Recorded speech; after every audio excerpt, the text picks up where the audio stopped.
Bismillahirrahmanirrahim. Welcome to lecture number 19 of the course Software Quality Engineering. Let us have a look on what we have discussed in our previous lecture. Here is the summary. We talked about testing versus debugging. There is difference between them. In testing, we analyze if there are any problems, error, issues with the software, and testing is actually telling you the overall process of identifying or finding out the errors, while debugging, this term is sometimes used when you want to find the errors in the program code, right? So they both relate to finding errors in the software or in the program. We have been discussing that system testing is a complete process. It has got a series of steps, and you do not start with things at random. मतलब एक के बाद दूसरी चीज़, दूसरी के बाद जो है वो तीसरी चीज़, ये सारी चीज़ें चलती हैं. और जो मेनली हमने देखा था वो ये है कि आप टेस्ट प्लान करते हैं, टेस्ट आप एग्जीक्यूट करते हैं, और फिर आप एनालिसिस या फॉलो अप करते हैं. ठीक है, तो जब आप टेस्ट एग्जीक्यूट करते हैं, ठीक है, टेस्ट जब आपने एक्चुअली टेस्ट रन किया, चाहे वो आपने ऑटोमेटिक टेस्टिंग की या जो है वो किसी भी और टूल या टेक्निक या किसी भी और तरीके से आप जब आप एक्चुअली टेस्टिंग परफॉर्म कर रहे हैं. एक था आपने प्लान किया, ये लोग करेंगे इतने बजे से इतने बजे तक करेंगे, सॉफ्टवेयर के इस पार्ट को करेंगे. एक है कि आपने एक्चुअली जब टेस्ट रन किया तो during the execution of the test obviously उसमें फॉल्ट्स आएंगी, उसमें एरर्स आएंगे. सो उस फॉल्ट्स और रिपोर्ट्स का मैकेनिज्म क्या है, ठीक है, उन फॉल्ट को कैसे रिपोर्ट किया जाएगा, उन फॉल्ट को कैसे नोट डाउन किया जाएगा, ताकि लेटर ऑन देखा जाए कि ये स्पेसिफिक फॉल्ट, ये स्पेसिफिक प्रॉब्लम ठीक किया गया है या नहीं. ठीक है, सो ये भी सॉफ्टवेयर टेस्टिंग के लिए बड़ा ज़रूरी है कि आप फॉल्ट्स की रिपोर्टिंग कैसे करते हैं. सो उसके लिए हमने देखा था कि कुछ डॉक्यूमेंट किया जाता है, टेबल्स बनाए जाते हैं, उसमें ये लिखा जाता है कि कौन टेस्ट परफॉर्म कर रहा है, सॉफ्टवेयर के किस पार्ट पर कर रहा है, एरर की टाइप क्या है, ठीक है, एरर जो है वो परहैप्स किस वजह से आया है, ठीक है, इसकी वजह से, उस एरर की वजह से क्या फॉल्स या रॉन्ग आउटपुट्स आ रही हैं. ठीक है, सो ये सारी चीज़ें उस डॉक्यूमेंट में लिखी जाती हैं, चाहे वो टेबल की सूरत में है या किसी भी तरीके से आप वो रिपोर्ट्स लिख रहे हैं. अब ये जो रिपोर्ट आपने लिखी उस फॉल्ट की, ये फिर आगे जाती है, अगर लेट्स से डेवलपर के एंड पर प्रॉब्लम था तो डेवलपर को दी जाती है, अगर डिज़ाइनर के एंड पर कोई प्रॉब्लम था तो डिज़ाइनर को दी जाती है, ताकि इन फॉल्ट्स को रिमूव किया जाए. Later on based on these reports उस सॉफ्टवेयर को रीटेस्ट किया जाता है, उसको री एग्जीक्यूट किया जाता है, इसलिए कि ये देखा जाए कि जो एरर रिपोर्ट किया गया था वो फिक्स हुआ है या नहीं, क्या वो एरर अभी भी सॉफ्टवेयर में मौजूद है या उसको ठीक कर दिया गया है. ठीक है, या दूसरे अल्फाज में रिग्रेशन टेस्टिंग भी की जाती है. रिग्रेशन टेस्टिंग ये थी कि आपने एक एरर तो फिक्स कर दिया, लेकिन क्या उस एक एरर के फिक्स करने की वजह से कुछ और एरर्स तो नहीं आ गए सॉफ्टवेयर में. सो ये चीज़ देखने के लिए भी आप रिग्रेशन टेस्टिंग करते हैं. सो बग लाइफ साइकिल हमने देखी थी, कोई सॉफ्टवेयर में बग आ जाता है, वो कैसे आता है, कैसे एग्जीक्यूट करता है, कैसे वो रन करता है, और अगर आप उसको सॉफ्टवेयर टेस्टिंग के थ्रू एलिमिनेट नहीं करते तो वो सॉफ्टवेयर में ही रहता है. ये पिछले लेक्चर की समरी थी. अगर ओवरऑल प्रीवियस लेक्चर्स को हम देखें तो हमने टेस्टिंग के बारे में ढेर सारी डिस्कशन की. हमने टेस्टिंग के टूल्स, टेस्टिंग की टेक्निक्स, टेस्टिंग के फेजेस, टेस्टिंग के सब फेजेस, ये सारी चीज़ें हमने देखी. हमने वाइट बॉक्स टेस्टिंग से लेकर ब्लैक बॉक्स टेस्टिंग, हमने ग्रे बॉक्स टेस्टिंग देखी, हमने यूनिट टेस्टिंग को देखा, कंपोनेंट टेस्टिंग को देखा, इंटीग्रेशन टेस्टिंग को देखा, सिस्टम टेस्टिंग को देखा, एक्सेप्टेंस टेस्टिंग को देखा, रिग्रेशन टेस्टिंग को देखा. ठीक है, ये सारी टेस्टिंग हमने different technologies, different phases, different techniques हमने डिस्कस की. पिछले लेक्चर्स में हमने ये भी बात की कि टेस्ट ऑटोमेट भी किए जा सकते हैं और टेस्ट मैनुअली भी परफॉर्म किए जा सकते हैं. ऑटोमेशन में ये था कि आप कोई स्पेसिफिकली कोई टूल यूज़ करते हैं और वो टूल आपके सॉफ्टवेयर की ऑटोमेटिक टेस्टिंग करता है। हमने ये बात भी की थी कि 100% ऑटोमेशन सॉफ्टवेयर की टेस्टिंग की ये पॉसिबल नहीं है। कहीं ना कहीं उस टेस्टर को, उस थर्ड पार्टी का जो भी पर्सन है, उसको इंटरवीन करना पड़ता है। एक पर्सन इंटरवीन करता है, खुद मैनुअल कुछ कॉन्फ़िगरेशन करता है, उसके बाद जो है वो बाकी टेस्टिंग जो है वो ऑटोमेटिकली परफॉर्म होती है। मतलब ऐसा नहीं हो सकता कि उस टेस्टिंग टूल के पूरे का पूरा सॉफ्टवेयर आप दे दें और आप ये एक्सपेक्ट करें कि ये टेस्टिंग टूल ऑटोमेटिकली सारे सॉफ्टवेयर को टेस्ट करके आपको एरर्स फाइंड कर देगा। ऐसा नहीं है, बल्कि उस सॉफ्टवेयर टेस्टिंग टूल को टेस्टर जो है वो बताता है कि सॉफ्टवेयर का कौन सा पार्ट, उसका कौन सा कंपोनेंट या कौन से प्रोग्राम कोड का हिस्सा ये टेस्ट करना है, क्या चीज़ इसमें टेस्ट करनी है, किस किस्म की इनपुट्स देनी है, किस किस्म की आउटपुट्स देनी है, और फिर जो है वो टेस्टिंग परफॉर्म की जाती है। सो टेस्ट मैनेजमेंट को हमने पार्ट 2C में डिस्कस किया।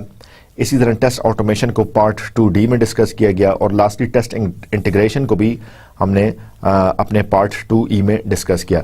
सो हमारे कोर्स का जो मेजर फोकस है वो सॉफ्टवेयर टेस्टिंग पे था, और हम इस चीज़ पर एग्री करते हैं कि सॉफ्टवेयर टेस्टिंग इंतहाई ज़रूरी इसलिए है कि जब तक आप सॉफ्टवेयर में एरर्स, बग्स फाइंड आउट नहीं करेंगे, ठीक है, सो वो सॉफ्टवेयर की फंक्शनैलिटी को असरअंदाज करेगा। और अगर सॉफ्टवेयर की फंक्शनैलिटी असरअंदाज होगी, ठीक है, सॉफ्टवेयर में अगर एरर्स, फॉल्ट्स आते रहेंगे, ठीक है, सो अल्टीमेटली ये सॉफ्टवेयर के फेलियर्स आएंगे, और सॉफ्टवेयर के जब फेलियर्स आना शुरू हो जाते हैं, सो लोग जो है वो उसको इस्तेमाल करना छोड़ देते हैं। तो क्वालिटी के लिए अगर आप चाहते हैं कि क्वालिटी वाला सॉफ्टवेयर हो, तो you make sure that you perform testing, और टेस्टिंग आप इस नीयत से परफॉर्म करते हैं कि आप इसमें एरर फाइंड करें, ठीक है। टेस्टिंग आप इस नीयत से परफॉर्म करते हैं कि सॉफ्टवेयर में जो छुपे हुए एरर्स हैं उनको निकाला जाए। टेस्टिंग कभी भी इसलिए परफॉर्म नहीं की जाती कि ये देखा जाए कि आपके सॉफ्टवेयर में कहीं कोई एरर तो नहीं है। टेस्टिंग परफॉर्म इसलिए की जाती है कि आप एरर्स निकालें, आप एरर्स ढूंढें, क्योंकि कहीं ना कहीं कोई ना कोई एरर ज़रूर होगा, क्योंकि ये सॉफ्टवेयर जो है वो ह्यूमंस ने बनाया है, ह्यूमंस ने डेवलप किया है, ठीक है, और ह्यूमन से मिस्टेक हो जाना ये क्वाइट पॉसिबल है, ये लाइकली है, ये एब्सोल्युटली नॉर्मल है कि एरर्स होंगे, ठीक है। सो एरर्स होना ये कोई बड़ी बात नहीं है, लेकिन एरर्स को आपने फाइंड आउट ना किया और इन्हीं एरर्स के साथ आपने सॉफ्टवेयर अगर फर्दर डेवलप कर दिया, सो फिर आगे चल के मसले मसाइल होंगे। कस्टमर जो है वो उसकी फंक्शनैलिटी मुतासर होगी, कस्टमर अपने सॉफ्टवेयर को अपने पर्पस के अकॉर्डिंगली यूज़ नहीं कर सकेगा। सो इन सारी चीज़ों को अवॉइड करने के लिए आप सॉफ्टवेयर की टेस्टिंग परफॉर्म करते हैं, ठीक है। सो ये सारी डिटेल्स हमने overall second part of the course में डिस्कस की, सॉफ्टवेयर टेस्टिंग। आइए आज से हम प्रोसीड करते हैं part 3 of the course, which is quality assurance techniques. हमने अर्लियर लेक्चर्स में भी क्वालिटी एश्योरेंस को डिस्कस किया। आज हम अपने पार्ट 3 में मज़ीद क्वालिटी एश्योरेंस को डिस्कस करेंगे और इसके लिए क्या टेक्निक्स यूज़ होती हैं, ठीक है, फॉर्मल वेरिफिकेशन क्या होती है, फॉर्मल मेथड्स क्या हैं, इंस्पेक्शन क्या चीज़ है, ठीक है। ये सारी चीज़ें क्वालिटी एश्योरेंस से रिलेटेड हैं, तो इनको भी इंशाल्लाह आज से ऑनवर्ड कुछ लेक्चर्स की सीरीज़ में हम अपनी क्वालिटी एश्योरेंस की टेक्निक्स को डिस्कस करेंगे। Here are the outlines of today's lecture. इंशाल्लाह आज के लेक्चर में हम बात करेंगे डिफेक्ट प्रिवेंशन और प्रोसेस इम्प्रूवमेंट। हमने शुरू में भी बात की थी कि डिफेक्ट को अर्लियर स्टेजेस पे प्रिवेंट किया जाता है। आप कोशिश ये करते हैं कि डिफेक्ट्स आए ही ना, ठीक है। अगर डिफेक्ट आ जाते हैं तो फिर आप सेकंड स्टेज में उनको रिमूव करते हैं, डिफेक्ट रिमूवल की तरफ आप डिफेक्ट रिमूवल की आप बात करते हैं।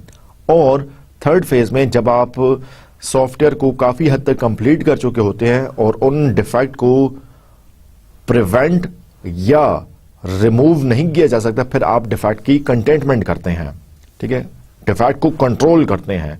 आप ये देखते हैं और आपका पर्पस ये होता है कि इस डिफेक्ट के असरात जो है वो कम से कम जो है वो आए, क्योंकि आप रिमूव इसलिए नहीं कर सकते कि हो सकता है उस डिफेक्ट को रिमूवल के लिए आपको असर सॉफ्टवेयर की डेवलपमेंट शुरू करनी पड़े। सो आप फिर समटाइम्स ऐसा हो जाता है कि एरर्स को आप फिर प्रिवेंट नहीं कर सकते, लेकिन ये तब होता है जब आप वेरी लास्ट स्टेजेस पर हैं। लेट्स से क्लाइंट को सॉफ्टवेयर डिलीवर करने का टाइम जो है वो आ गया है, आपने 2 दिन के टाइम में उसको सॉफ्टवेयर कस्टमर को सॉफ्टवेयर हैंड ओवर करना है। अब इस केस में एक ऐसा एरर आ गया जिसको ठीक करने में लेट्स से 2 हफ्ते लग जाएंगे, ठीक है। तो इन दैट केस आप वो नहीं कर सकते, तो आप फिर क्या करते हैं कि उस डिफेक्ट को आप कंट्रोल करने की कोशिश करते हैं। सो डिफेक्ट कैसे प्रिवेंट किया जाए, फर्स्ट स्टेज की हम बात कर रहे हैं। डिफेक्ट कैसे प्रिवेंट किया जाए, एरर्स को कैसे ब्लॉक किया जाए। एरर्स को ब्लॉक करना, एरर का जो सोर्स है, जो रीजन है जिसकी वजह से एरर्स आ रहे हैं, उस रीजन को रिमूव करना। एक है एरर को रिमूव करना, एक है एरर्स जिस वजह से आ रहे हैं उस वजह को रिमूव करना, ठीक है। अगर आप एक जो सोर्स है उसको आप फिक्स नहीं कर रहे और उस सोर्स की वजह से जो एरर्स आ रहे हैं और सिर्फ आप आने वाले एरर्स को देख रहे हैं, ठीक है, तो एरर्स तो आते रहेंगे। सो बेस्ट अप्रोच ये है कि आप उस सोर्स पर जाएं जिसकी वजह से वो एरर्स क्रिएट हो रहे हैं और आप उनको ठीक करें। और लास्टली ये जो ओवरऑल प्रोसेस इंप्रूवमेंट है, इसको भी हम इंशाल्लाह आज के लेक्चर में देखेंगे।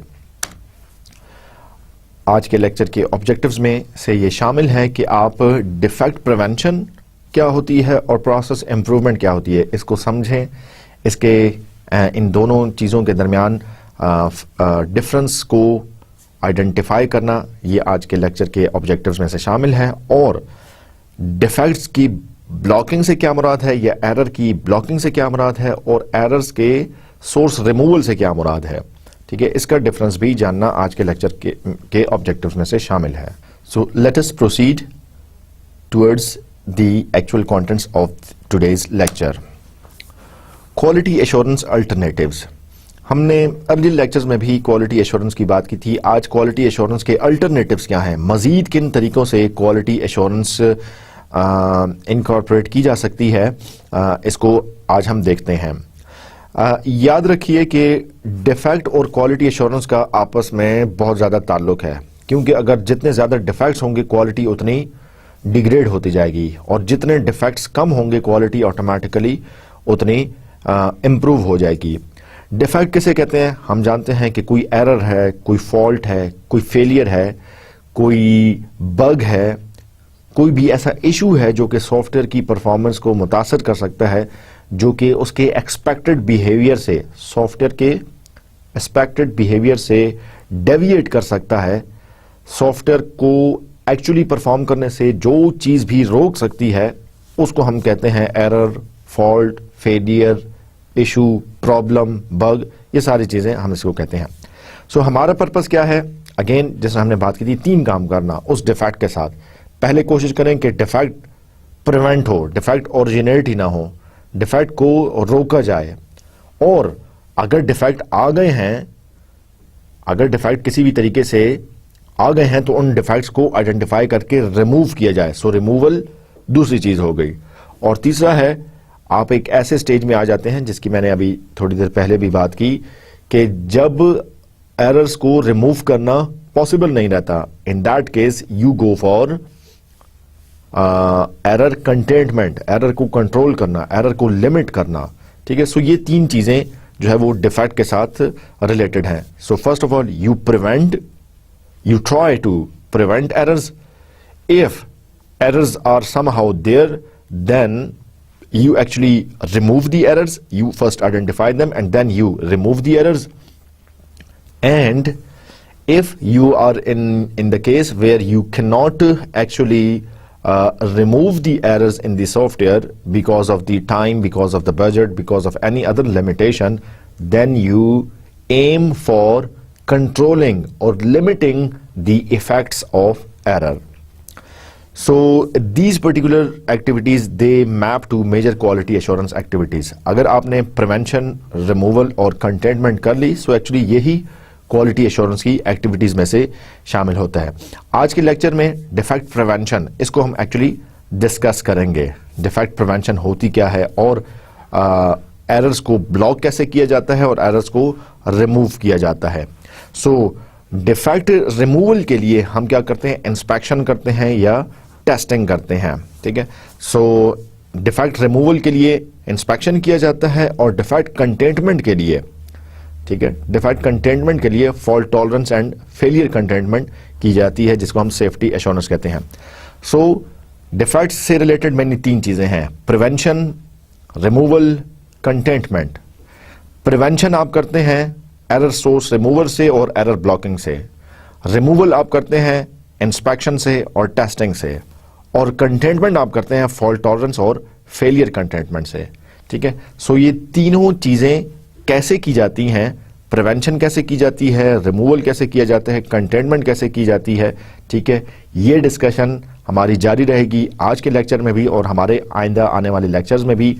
इंपॉर्टेंटली आपने ये याद रखना है कि डिफेक्ट को प्रिवेंट किया जाता है, डिफेक्ट को रिमूव किया जाता है और डिफेक्ट को कंट्रोल किया जाता है। प्रिवेंशन के लिए एरर सोर्स रिमूवल और एरर ब्लॉकिंग की टेक्निक्स हैं, रिमूवल के लिए इंस्पेक्शन की टेक्निक्स हैं, और कंटेनमेंट के लिए हमारे पास फॉल्ट टॉलरेंस या फेलियर कंटेनमेंट की टेक्निक्स हैं। सबसे पहले बात करते हैं डिफेक्ट प्रिवेंशन की। फर्स्ट ऑफ ऑल आपकी कोशिश ये होती है, आपका एम ये होता है, आपका टारगेट ये होता है कि एरर्स और डिफेक्ट्स को आने ही ना दिया जाए, ठीक है, एरर्स और डिफेक्ट्स को आने ही ना दिया जाए, तो यू एक्चुअली ब्लॉक देम, ठीक है। एरर क्या है? अगेन मिसिंग या इनकरेक्ट एक्शंस। कोई भी सॉफ्टवेयर में इनकरेक्ट एक्शन है या कोई भी मिसिंग एक्शन है तो हम एरर परफॉर्म करें। लेट से एक सॉफ्टवेयर को आप रॉन्ग इनपुट दे और वो रॉन्ग इनपुट सेलेक्ट कर ले, ठीक है, ये एरर है, ठीक है, ये एरर है। या दूसरे केस में आप कोई फॉर्म फिलअप कर रहे हैं, उसमें कुछ फील्ड्स नेसेसरी हैं, ठीक है, आपने कोई फील्ड मिस कर दी, किसी में डाटा नहीं प्रोवाइड किया किसी फील्ड में और सेव कर दिया और वो फॉर्म सेव हो गया। सो ये भी मिसिंग एक्शन है कि कुछ चीजें मिस थी लेकिन फिर भी वो आगे चल पड़ा, तो ये एरर्स हैं। इनको एक्चुअली कैसे रिमूव किया जा सकता है? डायरेक्ट इंटरवेंशन करते हैं, इंटरवीन करना, दखल अंदाजी करना, ठीक है। सो डेवलपर जो है या सॉफ्टवेयर टेस्टर जो है वो खुद इंटरवीन करता है, खुद देखता है कि भाई ये एरर्स कहां पे आ रहे हैं, खुद वो एक्चुअली वो एक्शंस परफॉर्म कर रहा है, आइडेंटिफाई कर रहा है, खुद ढूंढ रहा है, ठीक है, और खुद वो ऐसे मेजर्स करता है कि डिफेक्ट्स इस किस्म की जो नॉर्मल चीजें हैं, जो रूटीन की गलतियां हो सकती हैं, जो पॉसिबल हैं वो आए ना, जो कॉमन गलतियां हैं वो आए ही ना, ठीक है। सो एरर्स को कैसे रोक दिया गया, कैसे प्रिवेंट किया गया? डायरेक्ट इंटरवेंशन के थ्रू भी आप जो है, और डायरेक्ट इंटरवेंशन मतलब इंटरवीन कर रहे हैं, दखल अंदाजी कर रहे हैं। एरर्स ब्लॉक्ड, ये कैसे किए जाते हैं? फॉल्ट इंजेक्शंस प्रिवेंटेड और एरर्स टॉलरेटेड, ठीक है। एरर तब ब्लॉक होंगे जबकि आपने कोई भी फॉल्ट इंजेक्शन का तरीका प्रिवेंट कर लिया है। फॉल्ट इंजेक्शन जहां से हो सकती है, अगर आपने उसको रोक दिया, ठीक है, सो एरर आपका ब्लॉक हो गया, ठीक है। लेट से हम ये कहते हैं कि यूजर से आपने किसी फॉर्म पर डेट ऑफ बर्थ लेनी है, तारीख पैदाइश लेनी है, ठीक है। अब तारीख पैदाइश में हो सकता है बाज लोग मंथ को पहले लिखें, डे को बाद में लिखें और आखिर में ईयर लिखें। हो सकता है बाज लोग ईयर को पूरा लिखें। लेट से अगर किसी की तारीख पैदाइश है 15 जुलाई 1990, ठीक है। अब 15 जुलाई 1990 को बाज लिखते हैं 15-07-90, ठीक है। बाज इसको पूरा 1990 लिखेंगे, ठीक है। बाज 7 से पहले 0 लगाते हैं। बाज तारीख पैदाइश लिखने के बाद 15/07/1990 लिखते हैं, ठीक है।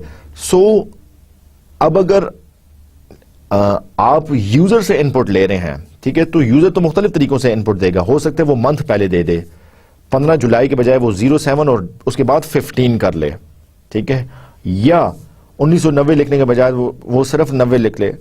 अब यहां ये वो तरीका है कि फॉल्ट इंजेक्ट हो रही है, ये वो एरिया है जिसमें फॉल्ट इंजेक्ट हो सकती है, जिसमें यूजर जो है वो इनपुट, अब ये रॉन्ग नहीं है लेकिन यूजर्स की अपनी सोच है, यूजर की अपनी थिंकिंग है, एंड यूजर की अपनी जो है वो तरीक़ेकार है, वो उसके मुताबिक दे रहा है, रॉन्ग नहीं है। लेकिन चूंकि सॉफ्टवेयर में उस फॉर्म पे आपने कोई स्टैंडर्ड डिफाइन नहीं किया हुआ था, तो लाइकली है कि एरर्स आ सकेंगे, लाइकली है कि एरर आ। तो इसको ब्लॉक करने का क्या तरीका है? इस फॉल्ट को फॉल्ट इंजेक्शन का जो रीजन बन रहा है, ठीक है, इसको प्रिवेंट करने का क्या तरीका है कि आप उसे स्टैंडर्ड तरीके से, मतलब आप उसे ड्रॉप डाउन बटन दे दें। ठीक है कि भाई जब भी आपने डेट ऑफ बर्थ सेलेक्ट करनी हो, एक ड्रॉप डाउन बटन है जिसमें फर्स्ट ऑफ ऑल वो ड्रॉप डाउन बटन में सारे डेज आ जाएं 1 से लेकर 31 तक। अगले ड्रॉप डाउन बटन में जो है वो मंथ्स आ जाएं 1 से लेकर 12 तक। ठीक है, और उसके बाद ड्रॉप डाउन बटन में लेट्स से 1970 से लेकर और 2015 तक या जो भी है वो ड्रॉप डाउन बटन आ जाए, तो उससे आप जो है वो डेट ऑफ बर्थ सेलेक्ट कर लें। अब इस केस में एरर्स के कोई चांसेस नहीं है। क्यों? क्योंकि यूजर को अपनी डेट ऑफ बर्थ सेलेक्ट करने के लिए इन 3 ड्रॉप डाउन बटन्स में से अपनी इनपुट जो है वो सेलेक्ट करनी पड़ेगी। वो मैनुअली फीड नहीं कर रहा, ठीक है, क्योंकि मैनुअली अगर अपनी डेट ऑफ बर्थ फीड करेगा तो उसमें एरर्स हो सकते हैं। या दूसरा तरीका इसका ये हो सकता है कि जब आप उससे डेट ऑफ बर्थ ले रहे हैं तो आप उससे मतलब उसको बाय डिफॉल्ट एक कैलेंडर दे दें। ठीक है, आपने अक्सर देखा होगा जब आप फॉर्म फिलअप करते हैं और डेट ऑफ बर्थ या कोई और चीज आपसे पूछी जाती है तो एक छोटा सा कैलेंडर अपीयर हो जाता है। उस कैलेंडर में से आप अपनी डेट ऑफ बर्थ फाइंड करके जैसे ही क्लिक करते हैं वो ऑटोमेटिकली एक स्टैंडर्ड में आ जाती है। सो आपने फॉल्ट इंजेक्शन को, जिस तरीके से फॉल्ट इंजेक्ट हो सकती थी, दाखिल हो सकती थी, उसको आपने प्रिवेंट कर दिया। उसको आपने प्रिवेंट कर दिया तो एरर जो है वो ब्लॉक हो गया, एरर जो है वो ब्लॉक हो गया। सो ये बड़ा जरूरी है कि आप देखें कि क्या रीजंस हैं जहां पे एरर्स जो है वो आ सकते हैं। उनको ब्लॉक कर दिया तो आपके एरर्स जो है वो ब्लॉक हो गए, एरर्स जो है वो आना प्रिवेंट हो गए। So you can do like this. और एक और चीज है, you can also rely on technology और टूल्स एक्सेट्रा। लाइक आप मजीद कुछ टूल्स भी यूज कर सकते हैं, कोई टेक्नोलॉजी है उसको यूज करते हुए भी आप एरर ब्लॉकिंग को फैसिलिटेट कर सकते हैं। सो प्रिवेंशन में 2 बातें होंगी, ब्लॉकिंग और रिमूवल। ठीक है, सो ब्लॉकिंग को हमने देखा कि लाइक आप डायरेक्ट इंटरवेंशन करें या वो जो रीजंस हैं जिसकी वजह से शायद एरर पॉसिबली आ सकता है, इंजेक्शन, फॉल्ट इंजेक्शन जहां से हो सकती है, आप उसको प्रिवेंट कर देते हैं। उसको आपने प्रिवेंट किया सो ऑटोमेटिकली एरर्स जो हैं वो ब्लॉक हो जाएंगे। या दूसरे केस में एरर ब्लॉकिंग की आप एक और एग्जांपल डेली लाइफ से ये ले सकते हैं कि लेट्स से आप एग्जामिनेशन हॉल में जाते हैं। ठीक है, एग्जामिनेशन हॉल में जब आप जाते हैं सो आप जो है वो अपनी मर्जी से अगर कहीं पे बैठना शुरू कर देते हैं, मुख्तलिफ सीट्स लगी हुई हैं, कोई एक बंदा एक जगह पे बैठ रहा है, दूसरा दूसरी जगह पे बैठ रहा है, तो इस बात के चांसेस हैं क्योंकि उस हॉल में भी एक से ज्यादा पेपर्स चल रहे हों, ठीक है, तो आपको आपके सब्जेक्ट का रिक्वायर्ड क्वेश्चन पेपर ना मिले। तो इस चीज को, इन इश्यूज को प्रिवेंट करने के लिए क्या किया जाता है, एग्जामिनर क्या करता है कि एक दरवाजे के बाहर एक सीटिंग प्लान लगा देता है, रोल नंबर वाइज है या सब्जेक्ट वाइज है या कोर्स वाइज है। ठीक है, सो एग्जाम हॉल में दाखिल होने से पहले आप देखते हैं कि मेरा रजिस्ट्रेशन नंबर या रोल नंबर के अगेंस्ट कौन सी सीट है। ठीक है, और फिर वो सीट देकर आप जाके अपनी स्पेसिफिक सीट पे बैठ जाते हैं। ठीक है, और उसके अगेंस्ट फिर एग्जामिनेशन या इन्विजिलेशन स्टाफ आपको आंसर शीट प्रोवाइड करता है। सो ये जो सीटिंग प्लान आपने डिस्प्ले किया, सो आपने फॉल्ट इंजेक्शन को प्रिवेंट कर दिया। जब स्टूडेंट या जब कैंडिडेट्स अपनी मर्जी से बैठेंगे नहीं तो एरर्स भी नहीं आएंगे। ठीक है, सो अपनी मर्जी से बैठने को रोकने के लिए आपने जो है वो एक सीटिंग प्लान रख दिया और एरर्स जो है वो ऑटोमेटिकली प्रिवेंट हो जाएंगे। तो प्रिवेंशन में 2 चीजें हैं, एरर ब्लॉकिंग और एरर सोर्स रिमूवल। ब्लॉकिंग की हमने बात कर दी, अब हम बात करते हैं एरर सोर्स रिमूवल। एक है एरर को रिमूव करना, एक है उसके सोर्स को रिमूव करना, रूट कॉज एनालिसिस। ठीक है, रूट कॉज एनालिसिस क्या है? देखिए, जब भी कोई बंदा बीमार होता है, ठीक है, और वो डॉक्टर के लिए जाता है, सो डॉक्टर उसको मेडिसिन देने से पहले ये देखता है कि इस बीमारी की वजह क्या है, किस वजह से, रीजन क्या है कि ये बीमारी आ रही है, ठीक है, और उस रीजन को आइडेंटिफाई करने के बाद फिर उसको जो है वो मेडिसिन देता है। लेट से हम कहते हैं कि किसी की स्किन खराब हो गई है, किसी पेशेंट की स्किन खराब हो गई है। अब स्किन खराब होने का रूट कॉज क्या है, रीजन क्या है जिसकी वजह से स्किन पे दाने आ रहे हैं, ठीक है। अगर वो सिंपली स्किन के दानों के लिए कोई डॉक्टर क्रीम सजेस्ट कर लेता है तो मे बी उससे वो ठीक ना हो।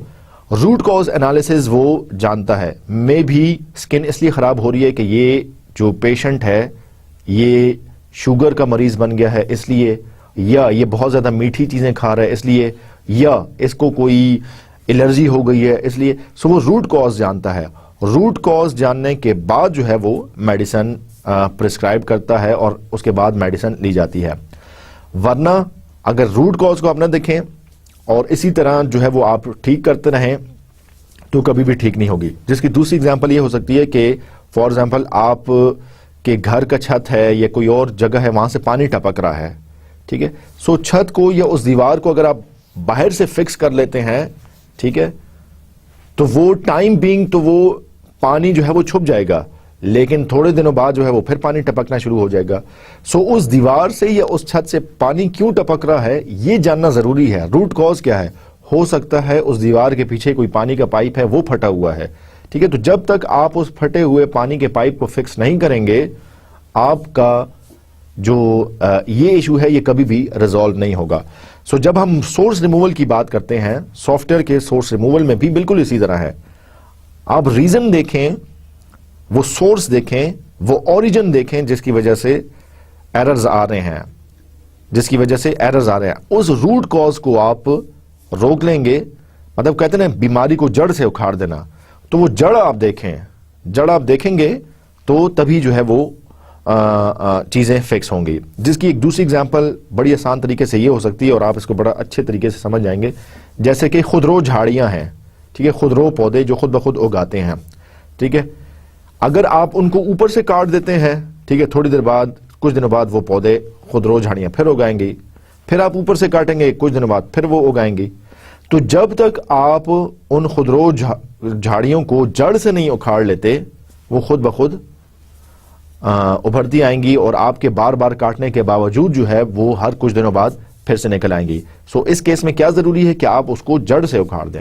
बिल्कुल इसी तरह सॉफ्टवेयर में भी है कि आपके एरर्स किन वजह से आ रहे हैं, सोर्स आइडेंटिफाई करें और उस सोर्स को आइडेंटिफाई करने के बाद फिर जो है वो आप रिमूव करें। हो सकता है सॉफ्टवेयर में एरर्स इसलिए आ रहे हों कि आपका एक डेवलपर है, डेवलपर जो है वो कोई ह्यूमन एरर कर रहा है और बार बार उस सॉफ्टवेयर में एरर्स आ रहे हैं। वो एरर हर वो सॉफ्टवेयर जो कि ये वाला डेवलपर करता है उसमें एरर्स आते हैं। सो बजाय इसके कि आप सॉफ्टवेयर में एरर्स को आइडेंटिफाई करें, आप इस ह्यूमन को, आप इस डेवलपर को आप बता देते हैं कि भाई अगर तुम फंक्शन को इस तरीके से डिक्लेयर करो या आप चीजों को इस तरीके से आइडेंटिफाई करो तो ये चीजें जो है वो ठीक हो जाएंगी। सो नेक्स्ट टाइम कोई भी डेवलपमेंट अगर ये डेवलपर करता है तो चीजें काफी हद तक फिक्स होंगी। ये मैं आपको एक एग्जांपल दे रहा हूं कि मतलब वो चाहे वो एरर का सोर्स ह्यूमन है या एरर का सोर्स जो है वो कोई और फंक्शन है या सॉफ्टवेयर का कोई और पार्ट है, ठीक है, या कोई रॉन्ग इंटरप्रिटेशन है, ठीक है। सो जब तक आप उसको ठीक नहीं करेंगे वो नहीं होगा। सो हम यहां पे यही बात करें कि रूट कॉज एनालिसिस के लिए आइडेंटिफाई एरर सोर्सेज किए जाते हैं और उसके बाद जो है वो रिमूवल थ्रू एजुकेशन या ट्रेनिंग की जाती है। मतलब अगर जिसकी एक दूसरी एग्जांपल आप ये लेते हैं कि एक घर कंस्ट्रक्ट हो रहा है या एक बिल्डिंग कंस्ट्रक्ट हो रही है और जब भी बिल्डिंग कंस्ट्रक्ट होती है तो उसकी दीवार जो है वो स्लाइटली टेढ़ी होती है, ठीक है। फिर आप उसको तोड़ते हैं और फिर आप उसको फिक्स करते हैं, ठीक है। फिर कोई और दीवार कंस्ट्रक्ट हो रही है, वो स्लाइटली टेढ़ी हो गई, फिर आप उसको तोड़ते हैं, फिर फिक्स करते हैं। तो आपको ये चेक करना जरूरी है कि आप देखेंगे ये दीवार टेढ़ी क्यों हो रही है। मे बी जो मजदूर या जो पर्सन इस दीवार को कंस्ट्रक्ट कर रहा है वो इस तरीके से उसको वो ठीक तरीका ही नहीं आता या वो कोई स्पेसिफिक टूल ही यूज नहीं कर रहा जिससे दीवार का लेवल जो है वो मेजर किया जाए। तो आप फिर उस पर्सन को, उस ह्यूमन को ट्रेन करते हैं कि भाई जब भी आप दीवार कंस्ट्रक्ट करें तो आप ये वाला टूल यूज करेंगे जिससे दीवार का लेवल जो है वो चेक किया जा सकता है। ठीक है, सो नेक्स्ट टाइम क्या होगा कि जब भी वो दीवार कंस्ट्रक्ट करेगा, सो वो टूल को यूज करके करेगा और काफी हद तक ये एरर, ये प्रॉब्लम जो है वो फिक्स हो चुका होगा। सो प्रिवेंशन में एरर ब्लॉकिंग और सोर्स रिमूवल। डिफेक्ट प्रिवेंशन क्यों की जाती है और कैसे की जाती है? डिफेक्ट प्रिवेंशन जाहिर है major factors in favour of defect prevention, मतलब आप super linear defect cost over time ये करते हैं। दूसरा, आप डिफेक्ट प्रिवेंशन जैसा हमने देखा कि अर्लियर स्टेजेस पे की जाती है। डिफेक्ट प्रिवेंशन अर्लियर स्टेजेस पर करेंगे तो उसका फायदा क्या होगा कि चेन रिएक्शन नहीं होगा, चेन इफेक्ट्स नहीं होंगे, प्रोपोगेशन नहीं होगी, एरर की प्रोपोगेशन नहीं होगी। क्योंकि अगर आप बिल्कुल रिक्वायरमेंट स्पेसिफिकेशन के फेज में है, सॉफ्टवेयर की डेवलपमेंट के शुरू के फेजेस में है, या प्रोग्राम आपने अभी लिखना शुरू किया है, या आपकी टीम ने सॉफ्टवेयर अभी डेवलप करना शुरू किया है, सो अगर यहां पे एरर्स फिक्स हो जाते हैं, ठीक हो जाते हैं, एरर्स प्रिवेंट हो जाते हैं, सो आगे आपका डिजाइन भी बिल्कुल ठीक होगा, कोड भी बिल्कुल ठीक होगा, इंटरफेस भी उसका बिल्कुल ठीक होगा, सारी चीजें आगे ठीक होंगी। ठीक है, आगे वो एरर नहीं आएगा। लेकिन अगर शुरू में कोई एरर आ गया, अगर आपने या उस सॉफ्टवेयर टीम ने कोई यूजर रिक्वायरमेंट रॉन्गली इंटरप्रेट कर ली या उसको मिसअंडरस्टैंड कर लिया, अब उसकी वजह से ये एरर डिजाइन में भी आएगा, ये एरर इसी डिजाइन की बेस पर जो है वो कोडिंग भी रॉन्ग होगी और इंटरफेस भी अकॉर्डिंगली रॉन्ग होगा। जिस तरह हम कहते हैं घर की बुनियादें अगर ठीक नहीं है तो घर जो है उसका आर्किटेक्चर ठीक नहीं हो सकता। सो बुनियादें जो है वो आप फिक्स करते हैं। सो आप शुरू में ही आप क्या करते हैं कि डिफेक्ट्स को प्रिवेंट कर रहे हैं ताकि चेन रिएक्शन ना हो, प्रोपेगेट ना हो, एक फेज के बाद एरर जो है वो दूसरे फेजेस में न जाएं। ठीक है, गो कि ये काम इतना आसान नहीं है, डिफिकल्ट टू फिक्स रिमोट ये अर्ली फॉल्ट्स, मतलब चूंकि चीजें अभी इब्तदाई स्टेज पर हैं तो बाज़ों का थोड़ा सा ये चैलेंजिंग हो जाता है, but again it is very important that you try to you make sure कि आप जो है वो डिफेक्ट्स को अर्ली स्टेजेस में अर्लियर आप उनको फिक्स कर रहे हैं। अच्छा, इन फील्ड प्रॉब्लम्स जो हैं वो कॉस्ट को सिग्निफिकेंटली हाई कर देते हैं, और अगर इसी तरह आपके शुरू के स्टेजेस में प्रॉब्लम है, ठीक है, सो वो बाद के स्टेजेस में भी प्रोपेगेट होंगे, इससे भी आपकी ओवरऑल कॉस्ट जो है वो बढ़ती जाती है, सॉफ्टवेयर डेवलपमेंट कॉस्ट जो है वो बढ़ती जाती है। Other quality assurance techniques for later phases में क्या हो सकते हैं? Even inspection after defect injection. बाज़ अगर ये किया जाता है कि आप डिफेक्ट को जानबूझकर इंजेक्ट करते हैं ताकि देखें कि सॉफ्टवेयर इस प्रॉब्लम को कैसे रिस्पॉन्ड कर रहा है। जैसे कि रॉन्ग, शुरू में मैंने बताया कि आपने डेलिबरेटली जानबूझकर एक रॉन्ग इनपुट देते हैं, ठीक है, और फिर देखते हैं कि क्या सॉफ्टवेयर ने इसको एक्सेप्ट किया या कोई एरर मैसेज दिया। अगर एक्सेप्ट कर लिया इसका मतलब है कि यहाँ पे प्रॉब्लम है। ठीक है, यहाँ पे सॉफ्टवेयर को रॉन्ग इनपुट नहीं सेलेक्ट करनी चाहिए थी और एक एरर मैसेज देना चाहिए था, लेकिन उसने नहीं दिया। सो ये शुरू में आप ये परफॉर्म कर लेते हैं। इसके अलावा आप क्या करते हैं? कैजुअल एंड रिस्क एनालिसिस करते हैं। ठीक है, बेसिस फॉर डिफेक्ट प्रिवेंशन, जिसमें casual and risk analysis, analyse pervasive defects. ठीक है, परवेसिव डिफेक्ट्स को आइडेंटिफाई किया जाता है, देखा जाता है, ठीक है, ये डिफेक्ट्स आ क्यों नहीं रहे। ठीक है, एक्सपेरिमेंट्स आप जो है वो परफॉर्म करते हैं। जैसे मैंने पहले बात की कि आप डेलिबरेटली जानकर जो एक रॉन्ग इनपुट प्रोवाइड कर रहे हैं, तो आपका पर्पस ये है कि आप सॉफ्टवेयर को टेस्ट कर सकें कि इस रॉन्ग इनपुट पर सॉफ्टवेयर कैसे रिस्पॉन्ड करता है, कैसे बिहेव करता है। ठीक है, अगर उसको एक वेबसाइट है, उसको 5 MB से बड़ी साइज नहीं एक्सेप्ट करना था, सो आप 6 MB की फाइल उसको अपलोड करके देखते हैं कि क्या ये एरर मैसेज देता है या एक्सेप्ट कर लेता है। ठीक है, या अगर एक ऐसी इनपुट है जिसमें सिर्फ उसने PDF की फाइल्स को एक्सेप्ट करना है, ठीक है, तो आप उसमें डॉक की या जो है वो कोई और एक्सटेंशन के साथ फाइल अपलोड करके देखते हैं कि क्या यहाँ पे सॉफ्टवेयर ने कोई एरर मैसेज दिया या किसी भी किस्म की फाइल एक्सटेंशन को एक्सेप्ट कर लिया। सो कॉज आइडेंटिफाई करना और फिर उसको फिक्स करना जो है, ये पर्पस हमारा ये होता है। रिस्क एनालिसिस टू फोकस या जूम इन। ठीक है, रिस्क एनालिसिस आप करते हैं, ठीक है, और आप देखते हैं कि फॉर एग्जांपल अगर इस किस्म के एरर्स आए तो फिर क्या मसले मसाइल आगे चलकर आ सकते हैं। ठीक है, अगर ये छोटी सी गलती है, इसको अगर अभी ठीक ना किया जाए तो इसके क्या इफेक्ट्स हो सकते हैं। हो सकते बाज़ औक़ात कोई छोटी सी चीज़ हो, ठीक है, लेकिन आगे चलकर वो चीज़ बहुत बड़ी हो जाए। और सॉफ्टवेयर में ये भी हो सकता है कि कोई स्मॉल एंटिटी है, कोई बहुत छोटी सी चीज़ है और उसका आगे चल के कोई और ताल्लुक नहीं है।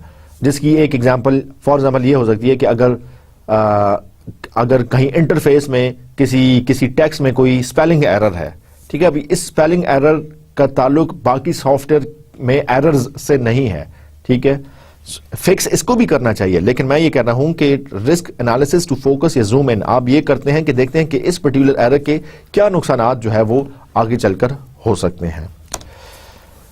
अच्छा, डिफेक्ट कॉज एंड एक्शंस। आप जैसे हमने पीछे बात की कि हम कैजुअल एनालिसिस करते हैं और रिस्क एनालिसिस करते हैं। तो कैजुअल एनालिसिस में क्या होता है, लॉजिकल या root cause analysis by expert for individual defects and defect groups.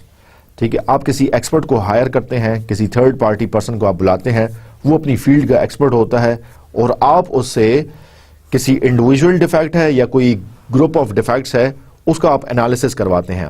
वो फिर चेक करता है, क्योंकि वो एक्सपर्ट है, उसका नॉलेज डोमेन जो है वो काफ़ी इन्हेंस्ड है, तो वो अपने नॉलेज को यूज़ करते हुए रूट कॉज एनालिसिस करता है। मतलब आपने अपने एंड पर उसको फिक्स करने की कोशिश की है या अपने एंड पर आपने उसको रिजॉल्व किया है, लेकिन एक्सपर्ट क्या करेगा, चूंकि उसका नॉलेज डोमेन काफ़ी इन्हेंस्ड है, वो अपने हिसाब से इसको ठीक करने की कोशिश करेगा।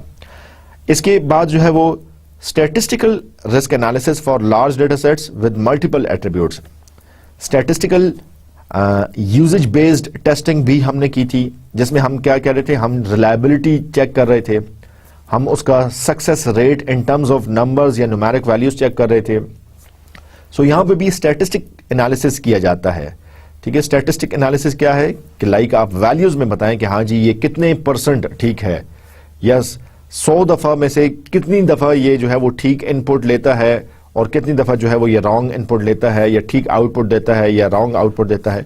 ठीक है, आप इसको रॉन्ग इनपुट देकर या मल्टीपल एट्रीब्यूट्स देकर देखते हैं कि ये कैसे काम करता है। ठीक है, सो ये सारी चीजें आप करते हैं। और causes identified by either variation, मतलब जब आप इनपुट की वेरिएशन देते हैं, इनपुट की आप वेरिएशन देकर देखते हैं कि अब जो है वो इसने जो है वो कोई एरर दिया है या नहीं दिया। जैसे मैंने एग्जांपल दी कि एक वेबसाइट है या कोई डेटाबेस की कोई फील्ड है या कोई फॉर्म है, उसमें आपने कोई डाटा अपलोड करना है।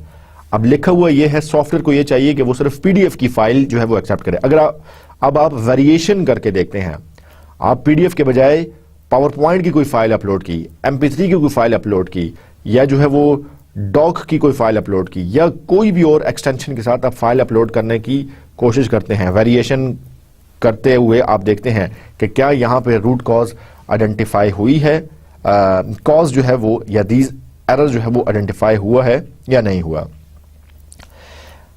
जब आपकी कॉजेज आइडेंटिफाई हो जाएं, एरर्स आइडेंटिफाई हो जाएं, ठीक है, फिर आप क्या करते हैं।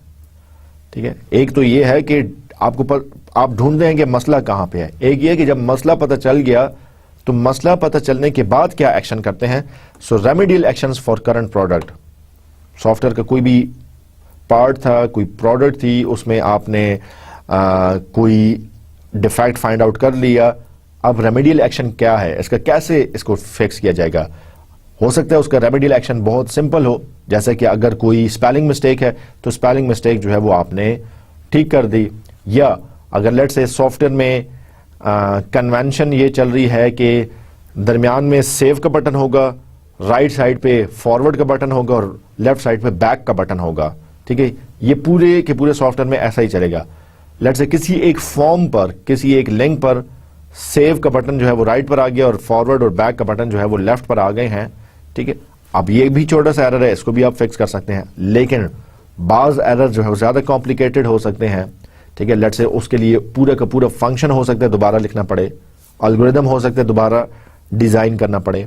ठीक है, सो आप रेमेडियल एक्शन करते हैं। ना सिर्फ आप रेमेडियल एक्शन करते हैं बल्कि फ्यूचर की जो प्रोडक्ट्स हैं, लेट्स से सिमिलर डेवलपमेंट्स आप किसी सिमिलर डेवलपमेंट्स आप फ्यूचर में भी करेंगे, सो उसके लिए भी आप ये नोट डाउन कर लेते हैं कि नेक्स्ट टाइम इसको कैसे रोका जा सकता है, या अभी अगर हमने ये फाइंड आउट कर लिया सो नेक्स्ट टाइम हम इसको अवॉइड करें कि ये चीज, ये एरर, ये मसला रिपीट ना हो। कॉमन कॉजेज और प्रिवेंटिव एक्शंस क्या हो सकते हैं?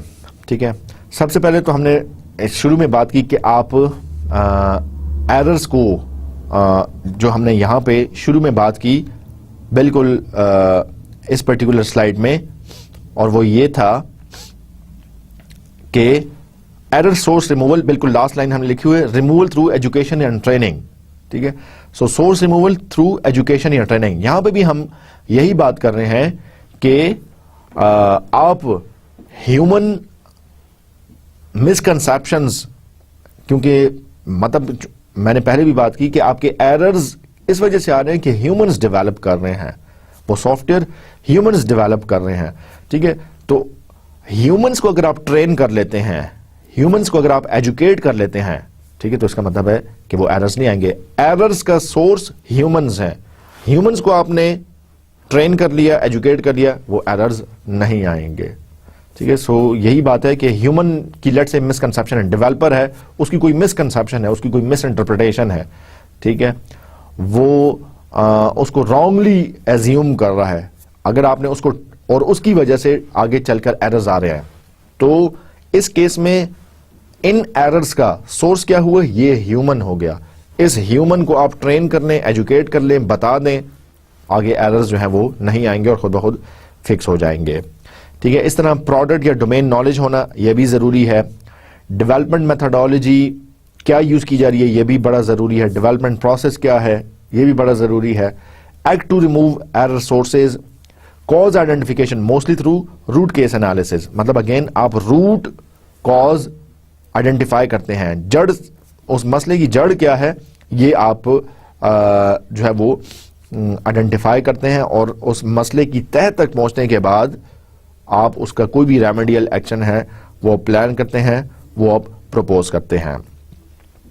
इसके बाद है फॉर्मल मेथड्स। फॉर्मल मेथड्स जैसा कि नाम से जाहिर है कि चीजें आप फॉर्मली करते हैं, बाकायदा तौर पर आप कुछ चीजें करते हैं, जैसे कि फॉर्मल स्पेसिफिकेशन है, फॉर्मल वेरिफिकेशन है, इंस्पेक्शंस हैं।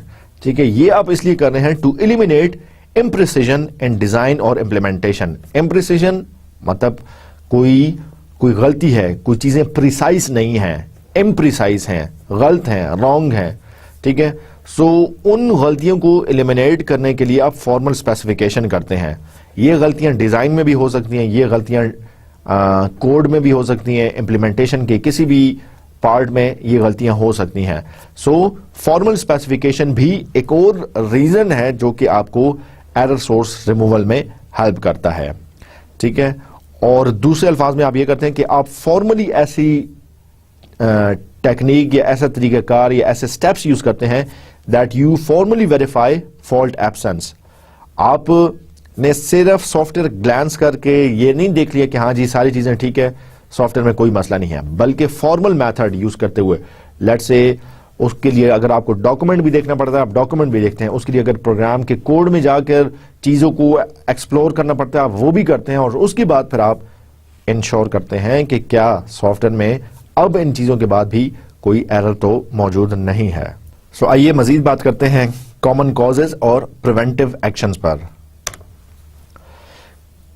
आपके पास कुछ टेक्नोलॉजीज और टूल्स और कुछ स्टैंडर्ड्स भी मौजूद हैं जिनको आप प्रिवेंटिव एक्शंस के लिए यूज कर सकते हैं। ठीक है, मतलब डिफेक्ट्स को, एरर्स को कैसे प्रिवेंट किया जाए। एक तरीका कार ये था कि आप ह्यूमंस को ट्रेन करें, ह्यूमंस को एजुकेट करें। ठीक है, दूसरा हमारे पास कुछ टेक्नोलॉजीज और कुछ टूल्स भी मौजूद हैं, कुछ स्टैंडर्ड्स भी मौजूद हैं जिनको यूज करते हुए एरर्स को प्रिवेंट किया जा सकता है। सो ये टूल्स, ये स्टैंडर्ड्स क्या हैं? बेस्ड ऑन एम्पिरिकल एविडेंस, मतलब जो चीजें आपने ऑब्जर्व की हैं नेक्स्ट टाइम के लिए आप उनको अपने पास नोट कर लेते हैं और उस चीज को आप जो है वो फ्यूचर के लिए यूज करते हैं।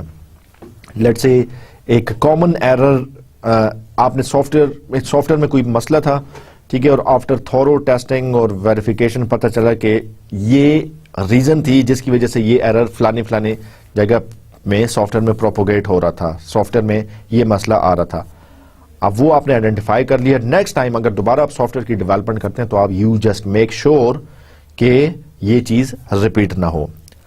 इसके अलावा proper selection and consistent usage और एनफोर्समेंट, ठीक है, कौन सा स्टैंडर्ड यूज किया जाए, कौन सा टूल है जो कि इस पर्टिकुलर सॉफ्टवेयर के लिए अप्रोप्रिएट है, इसको पहले आइडेंटिफाई करना और through out the life of the software इसको यूज करना ये बड़ा जरूरी है। और आप जो है वो मतलब एक स्टैंडर्ड को या एक टूल को जो आपके सॉफ्टवेयर के लिए मुनासिब हो सकता है उसका सेलेक्ट करना और फिर इस चीज को इंश्योर करना कि थ्रू आउट द डेवलपमेंट आप उसी को यूज करेंगे, ये बड़ा जरूरी है। ये नहीं हो सकता कि आप सॉफ्टवेयर के कुछ पार्ट्स में एक स्टैंडर्ड यूज करें या एक टूल यूज करें और दूसरे पार्ट्स में कोई और स्टैंडर्ड और कोई और टूल यूज करें। अच्छा, more error blocking then error source removal. ये जो टूल्स हैं ये एरर ब्लॉकिंग पर ज्यादा फोकस करते हैं, ठीक है, क्योंकि एरर का सोर्स आइडेंटिफाई करना ये जो है वो ये काम टूल इतने अच्छे तरीके से नहीं कर सकते जितना अच्छे तरीके से ये काम कोई ह्यूमन है, कोई एक्सपर्ट है, कोई डोमेन नॉलेज एक्सपर्ट है वो कर सकता है।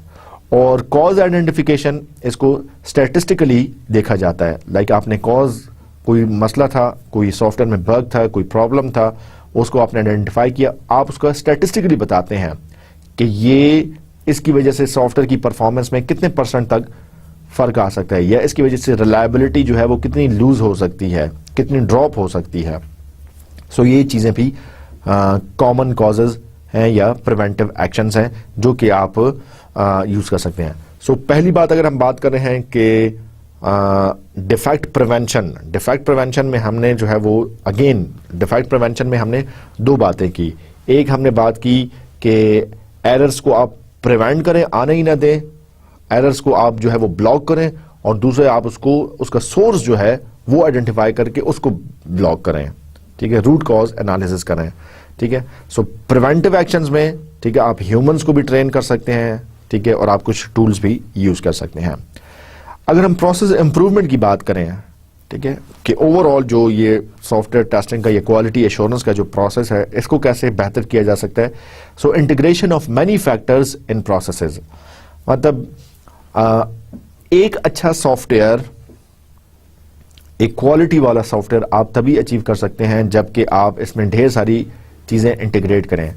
आप सिर्फ सॉफ्टवेयर टेस्टिंग की कोई टेक्निक यूज नहीं कर सकते, बल्कि आपके पास फॉर्मल इंस्पेक्शन है, आपके पास और टूल्स एंड टेक्निक्स हैं, आपके पास कुछ स्टैंडर्ड्स हैं, ठीक है, आप ह्यूमंस को ट्रेन कर सकते हैं, एजुकेट कर सकते हैं। सो ये सारी चीजें मिलकर ओवरऑल क्वालिटी एश्योरेंस के प्रोसेस को इंप्रूव कर सकती हैं बेस्ड ऑन एम्पेरिकल एविडेंस और लॉजिक। अब एक चीज का आप अंदाजा लगाएं कि कुछ एरर्स जो है वो लॉजिकल हो सकते हैं, ठीक है, प्रोग्रामिंग एरर में कोई मसला नहीं होगा लेकिन लॉजिक में मसला होगा, ठीक है, वो अंडरस्टैंडिंग में मसला होगा। साइंटेक्स के हिसाब से, कोडिंग के हिसाब से वो बिल्कुल ठीक है, ठीक है, लेकिन लॉजिक गलत है, ठीक है।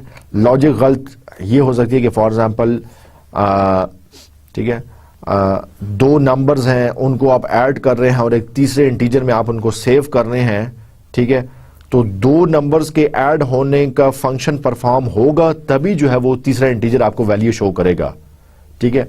अब ये लॉजिकल एरर इसमें क्या हो सकता है कि वो दो नंबर्स पहले ऐड हो नहीं रहे और आप यहां से इससे अगर आउटपुट एक्सपेक्ट कर रहे हैं, ठीक है, तो ये कभी भी आउटपुट नहीं देगा, क्योंकि लॉजिकल एरर ये है कि ये तब आउटपुट देगा जब ये पहले दो नंबर्स आपस में ऑपरेशन परफॉर्म करें, ऐड करेंगे तो ये कुछ करेगा। सो ये इस किस्म के लॉजिकल एरर जो है वो आप आइडेंटिफाई करते हैं। सो प्रोसेस इंप्रूवमेंट में डिफाइन, सेलेक्ट एंड एनफोर्स, मतलब आपने कोई स्टैंडर्ड है, आपने देखा कि इसके लिए कौन सा स्टैंडर्ड जो है वो अप्रोप्रिएट हो सकता है, डिफाइन किया, उसको सेलेक्ट किया और फिर यू मेक श्योर, जैसे हमने ऊपर भी बात की, कि through out the development of the software वो स्टैंडर्ड, वो टूल जो है वो उसको स्ट्रिक्टली फॉलो किया जाए, यूज किया जाए। Helping both error blocking and error source removal, process improvement में ये चीज शामिल है कि आप एरर ब्लॉकिंग की तरफ भी फोकस करें और root cause analysis, source removal की तरफ भी आप फोकस करें। और कॉज आइडेंटिफाई करना, ठीक है, ये ऑफन इम्प्लिसिट है, मतलब आप इसको कॉज आइडेंटिफाई करके जो भी रेमेडियल एक्शन है वो प्रपोज करते हैं। मजीद बात करते हैं एजुकेशन और ट्रेनिंग पर। जैसे हमने बात की कि सॉफ्टवेयर आपका ह्यूमंस बना रहे हैं और ह्यूमंस जो है वो एरर का मेन सोर्स हैं और ह्यूमंस ही जो है वो क्वालिटी का भी मेन सोर्स हैं। ठीक है, तो अगर आप ह्यूमंस को ट्रेन कर लेते हैं, एजुकेट कर लेते हैं, पीपल को आप एजुकेट और ट्रेन कर लेते हैं, चाहे वो डेवलपर्स हैं या आपकी सॉफ्टवेयर टीम का कोई भी रोल प्ले कर रहे हैं, अगर आपने उनको ट्रेन कर लिया सो आपके एरर सोर्सेज काफ़ी हद तक यहाँ पे रिमूव हो गए। ठीक है, रूट कॉज जो है वो काफ़ी हद तक आपने फिक्स कर ली। और इसी तरह चूंकि ह्यूमंस ही क्वालिटी का एक मेजर फैक्टर है, ठीक है, कंट्रीब्यूट करते हैं क्वालिटी पर, ठीक है, तो आपने उनको भी क्वालिटी भी आपने ऑटोमेटिकली एनहांस कर ली। ठीक है, इसी तरह डेवलपमेंट मेथडोलॉजी नॉलेज। अब ये चीज़ याद रखें कि बाज़ सॉफ्टवेयर जो है वो कंप्यूटर साइंस से रिलेटेड है, बाज़ जो है वो सॉफ्टवेयर इंजीनियरिंग रिलेटेड है। ठीक है, सो हर किस्म के सॉफ्टवेयर के लिए मुख्तलिफ किस्म की मेथडोलॉजी, मुख्तलिफ किस्म के प्रोसेसेस, मुख्तलिफ किस्म के टूल्स यूज़ हो सकते हैं। मतलब अगर आप एक सॉफ्टवेयर इंजीनियर, उसको जिसका बैकग्राउंड, जिसकी एजुकेशन या जिसकी डिग्री सॉफ्टवेयर इंजीनियरिंग से है, वो शायद उसको स्लाइटली डिफरेंट पर्सपेक्टिव से ले, जबकि कंप्यूटर साइंटिस्ट जो है वो उसको, जिसकी डिग्री कंप्यूटर साइंस में है, वो शायद उसको स्लाइटली डिफरेंट पर्सपेक्टिव में ले। ठीक है, सो हर सॉफ्टवेयर के लिए कोई यूनिवर्सल, कोई common tool, technology, process model use नहीं हो सकता। ठीक है, सो आप को ये आइडेंटिफाई करना बड़ा ज़रूरी है कि ये जो सॉफ्टवेयर मैं डेवलप करने जा रहा हूँ, इसके लिए वाटरफॉल मॉडल बेहतर है या इसके लिए स्पाइरल मॉडल बेहतर है या प्रोटोटाइपिंग इसके लिए अच्छी है। ठीक है, सो ये चीज़ें आप आइडेंटिफाई करते हैं और ये तभी आएंगी जब आपके पास या जब उस सॉफ्टवेयर टीम के पास जो है वो मेथडोलॉजी है, डेवलपमेंट मेथडोलॉजी नॉलेज उसके पास मौजूद है। प्रोडक्ट डोमेन नॉलेज, ठीक है, इसी तरह industry segment specific knowledge, type of product, new versus legacy वगैरह वगैरह, ये सारी चीज़ें भी बड़ा मैटर करती हैं। अब फॉर एग्जांपल एक डेटाबेस का बंदा है, ठीक है, वो डेटाबेस के जो सॉफ्टवेयर है वो बड़े अच्छे तरीके से बनाता है। अगर आप उसको किसी इमेज प्रोसेसिंग का सॉफ्टवेयर बनाने को कहेंगे, ठीक है, तो वो उसके लिए स्लाइटली मुश्किल होगा, या उसे आप वेब का कोई प्रोजेक्ट बनवाएंगे सो वो स्लाइटली उसके लिए मुश्किल होगा। सो बेहतर क्या है, प्रोडक्ट या डोमेन नॉलेज उसके पास होना ज़रूरी है। ठीक है, आपका सॉफ्टवेयर डेवलपर जो है, जिस किस्म का सॉफ्टवेयर आप बना रहे हैं, उसका डोमेन नॉलेज उसमें एक्सपर्ट होना चाहिए। इसीलिए पूछा जाता है जब भी आप किसी जॉब के लिए अप्लाई करते हैं या कोई सॉफ्टवेयर डेवलपमेंट टीम का आप हिस्सा बनना चाहते हैं, तो वो आपसे पूछें आप किस टूल में एक्सपर्ट हैं। ठीक है, लेट्स से आप कहते हैं कि मैं वेब डेवलपमेंट, मेरा इंटरेस्ट है और मैं वेब डेवलपमेंट बड़ी अच्छी करता हूं और मैंने इन टूल्स में मैंने काम किया है। ठीक है, सो वो फिर आपको वेब डेवलपमेंट से रिलेटेड प्रोजेक्ट्स में शामिल कर लेते हैं। या आप कहते हैं कि मेरी डेटाबेस साइट बड़ी स्ट्रांग है और मैं फॉर एग्जांपल ओरेकल में या माई सीक्वल में या सीक्वल सर्वर में मैं बड़ा अच्छा काम कर लेता हूं, तो वो फिर आपको डेटाबेस से रिलेटेड काम करते हैं। इसी तरह इंडस्ट्री नॉलेज जो है वो बड़ा ज़रूरी है। आप कहते हैं कि हाँ जी मैंने प्रीवियसली मैंने फलानी कंपनी के लिए, फलानी इंडस्ट्री के लिए एक एंड्रॉयड एप्लीकेशन डेवलप की है। ठीक है, सो ये डोमेन नॉलेज भी बड़ा हेल्प आउट करता है। ठीक है, इसी तरह type of products, new versus legacy वगैरह, कुछ सॉफ्टवेयर हैं जो कि ट्रेडिशनल है, क्लासिकल तरीके से बनते आ रहे हैं, जैसे कि कोई भी डेटाबेस है, किसी स्कूल का मैनेजमेंट सिस्टम है, किसी हॉस्पिटल का मैनेजमेंट सिस्टम है, किसी और चीज़ का कोई इंफॉर्मेशन ये ट्रेडिशनल क्लासिकल सॉफ्टवेयर है, कुछ बिल्कुल नए हैं। ठीक है, कुछ बिल्कुल नए हैं। सो दोनों का नॉलेज होना, ठीक है, ये बड़ा ज़रूरी है।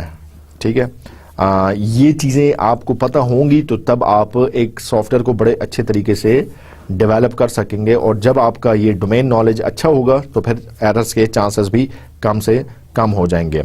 मीन्स ऑफ डिलीवरी क्या है, formal and informal education plus on the job training. ये ह्यूमंस को, ये आपकी जो सॉफ्टवेयर टीम के लोग हैं, इनको आप ट्रेनिंग कब देंगे? हम बात करें कि इनको एजुकेट करें, इनको ट्रेनिंग करें। सो इनको आप कब ट्रेन करेंगे? ठीक है, सो इनकी ट्रेनिंग के मुख्तलिफ मॉडल्स हो सकते हैं। फॉर्मली इनको ट्रेन करें, लेट्स से मैं अपनी सॉफ्टवेयर टीम के 3 लोगों को फलानी सिटी में कोई वर्कशॉप हो रही है, कोई ट्रेनिंग हो रही है, मैं वहां पे इनको भेज रहा हूं ताकि वहां से नॉलेज गेन करके आए। इनफॉर्मल ये हो सकती है कि आपने जो है वो उनको लेट्स से कोई वेबसाइट है, you being the project manager, आपने उनको कहा भाई इस वेबसाइट में बड़े अच्छे तरीके से ये टूल और ये इसकी एप्लीकेशन स्पेसिफाई हैं, आप इस वेबसाइट को देखें, ठीक है। या ऑन द जॉब ट्रेनिंग भी हो सकती है। एक ये है कि ट्रेनिंग के लिए आपने किसी दूसरी सिटी, किसी दूसरी जगह पे आपने उनको भेजा कि हाँ जी वहां से इस टूल को लर्न करके आए, ठीक है। और दूसरा ये है कि आपने किसी एक्सपर्ट को जो है वो अपने सॉफ्टवेयर हाउस में बुला ली और वहां पे आप कह रहे हैं कि हाँ जी मेरी इस टीम को इस टूल पर ब्रीफिंग दें या इस टूल की ट्रेनिंग दें। सो ये मॉडल, कोई भी मॉडल अप्लाई किया जा सकता है, डिपेंड करता है। अदर टेक्निक्स जो कि यूज की जा सकती हैं, एप्रोप्रिएट सॉफ्टवेयर टेक्नोलॉजीज, ठीक है। जिस तरह मैंने बात की कि पहले भी हमने बात की कि कौन सी मेथडोलॉजी यूज होनी चाहिए, कौन सा प्रोसेस यूज होना चाहिए, क्या टूल्स होने चाहिए, ये डिपेंड करता है सॉफ्टवेयर आपका किस टाइप का है। आपकी हर सॉफ्टवेयर के लिए मतलब कोई यूनिवर्सल, कोई कॉमन मेथडोलॉजी, प्रोसेस या टूल नहीं है, बल्कि मुख्तलिफ, हर एक के लिए मुख्तलिफ है। सो आप कौन सा यूज करें, ठीक है, मुख्तलिफ है। हमारे पास सॉफ्टवेयर टेक्नोलॉजीज हैं, जिस तरह CBSE है, कोर्स वगैरह, ये कुछ नाम है टेक्नोलॉजीज के, ये यूज किए जा सकते हैं। इसी तरह क्लीन रूम में क्या करते हैं, formal verification plus statistical testing, ये दोनों परफॉर्म की जाती हैं। एप्रोप्रिएट स्टैंडर्ड्स और गाइडलाइंस, इनको यूज किया जाता है, ठीक है।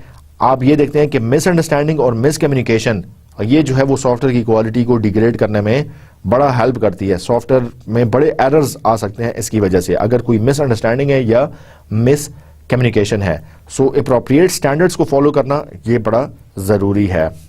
एम्पेरिकल एविडेंस फॉर इफेक्टिवनेस, आप हवा में बात नहीं कर सकते कि हाँ जी ये चीज गलत है इसलिए जो है वो ये एरर्स आए हैं। आप बताते हैं, चाहे कोड खोल के दिखाना पड़े या चाहे सॉफ्टवेयर का कोई डिजाइन डॉक्यूमेंट है या स्पेसिफिकेशन का है या कोई यूज केस है, आप बताते हैं कि हाँ जी चूंकि हम ये चीज यहां पे रॉन्ग कर रहे हैं, इसकी वजह से ये एरर्स आगे जाके हमारे पास आ रहे हैं। और अप्रोप्रिएट स्कोप और फॉर्मेलिटी, ये भी आप डिफाइन करते हैं। इफेक्टिव मेथडोलॉजीज क्या है, as package technology, standard tools वगैरह, ये आप यूज करते हैं। अगेन एम्पेरिकल एविडेंस और match to specific product domain, ठीक है। आप देखते हैं कि सिमिलर प्रोडक्ट, सिमिलर सॉफ्टवेयर किस टूल में बना है या किन टूल्स में बना है, और रेलेवेंटली आप वो टूल अपने सॉफ्टवेयर की डेवलपमेंट के लिए भी यूज करते हैं। अगर लेट्स से मोस्टली लोग डेटाबेस डेवलपमेंट के लिए कोम्बोडीबी यूज कर रहे हैं, जो कि एक DBMS है, आप भी इसको यूज करें, ठीक है, क्योंकि उसके ये फायदे हैं और आपका भी जो सॉफ्टवेयर है वो उसी से रिलेटेड है। सो ये ज्यादा अप्रोप्रिएट है। So match to the specific product domain, इसको भी आप कंसिडर करते हैं। इसके अलावा टूल्स फॉर एरर ब्लॉकिंग, इसमें क्या है, प्रोग्रामिंग लैंग्वेज और एनवायरमेंटल टूल्स, मतलब कुछ आपके पास ऐसे टूल्स हैं जो कि प्रोग्रामिंग लैंग्वेज के एरर्स को आइडेंटिफाई करेंगे, जैसे कोई साइंटेक्स एरर्स है, कोई साइंटेक्स चेकर है, कोई डायरेक्ट एडिटर्स हैं, ठीक है। और आपके पास कुछ ऐसे टूल्स भी हैं जो कि कोडिंग के स्टैंडर्ड्स को वेरीफाई करते हैं। सो इनको आप भी यूज कर सकते हैं। तो जो इंप्लीमेंटेशन से रिलेटेड, जो कोडिंग से रिलेटेड इश्यूज हैं, वो तो आपके ये टूल्स इवेल्युएट कर लेंगे, आइडेंटिफाई कर लेंगे।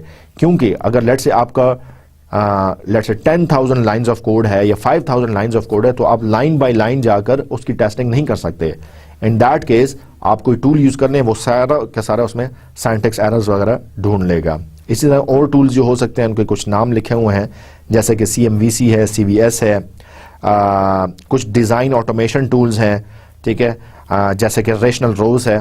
सो ये सारे टूल्स हैं जो कि अपने सॉफ्टवेयर डेवलपमेंट में यूज कर सकते हैं और लेटर ऑन ये आपको बड़ा फैसिलिटेट कर सकते हैं एरर्स को आइडेंटिफाई करने में, एरर्स को प्रिवेंट करने में बड़े हेल्पफुल साबित हो सकते हैं।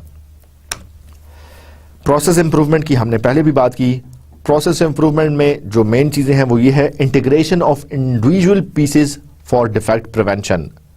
अगर ये आप करते हैं तो प्रोसेस इंप्रूव होगा। जैसे हमने पहले बात की कि सॉफ्टवेयर क्वालिटी लाना या क्वालिटी वाला सॉफ्टवेयर बनाना, ये किसी एक फेज, किसी एक स्टेप, किसी एक चीज के करने से नहीं होगा। आपको डिफरेंट चीजें करनी पड़ेंगी तब सॉफ्टवेयर में क्वालिटी आएगी। आपको टेस्टिंग भी करनी पड़ेगी, आपको स्टैंडर्ड्स भी फॉलो करने पड़ेंगे, आपको कोई रेलेवेंट टूल्स भी यूज करने पड़ेंगे, आपको ह्यूमंस को भी ट्रेन करना पड़ेगा, ठीक है। सो ये सारी चीजें आप करेंगे तभी ओवरऑल प्रोसेस इंप्रूव होगा। बड़ा जरूरी है कि सेलेक्टिंग अप्रोप्रिएट डेवलपमेंट प्रोसेसेस, ये देखें कि मतलब इस सॉफ्टवेयर को डेवलप करने के लिए क्या चीज, क्या डेवलपमेंट प्रोसेस जो है वो रेलेवेंट हो सकता है। क्या मैं वाटरफॉल मॉडल यूज करूं, स्पाइरल अप्रोच यूज की जाए, इटरेटिव अप्रोच ज्यादा अच्छी है? सो ये स्पेसिफाई कर लेना बड़ा जरूरी है। ये कैसे स्पेसिफाई होगा? ये एक्सपीरियंस की बेस पर भी हो सकता है, प्रोडक्ट एनवायरनमेंट की बेस पर भी हो सकता है, प्रोसेस जिस टाइप का आप सॉफ्टवेयर बना रहे हैं उसकी अपनी कैरेक्टरिस्टिक्स क्या हैं, ये सारा जो है वो उससे हो सकता है। प्रोसेस डिफिनेशन और कस्टमाइजेशन के adopt to specific project environment. जी फॉर एग्जांपल IBM ने PPA फ्रॉम वाटरफॉल, ठीक है, IBM अब जितने अपने सॉफ्टवेयर्स बनाता है, ठीक है, सो वो वाटरफॉल मॉडल को उन्होंने कस्टमाइज किया हुआ है और एक फर्दर स्टैंडर्ड का है जो IBM ने अडॉप्ट किया, वो PPA के नाम से, वो उनको यूज करता है। आप भी ऐसा कर सकते हैं। लेट्स से वाटरफॉल मॉडल एक जनरल है, उसको आपने अपने हिसाब से, अपनी कंपनी के हिसाब से कस्टमाइज किया हुआ है और उसको आप फिर यूज करते हैं।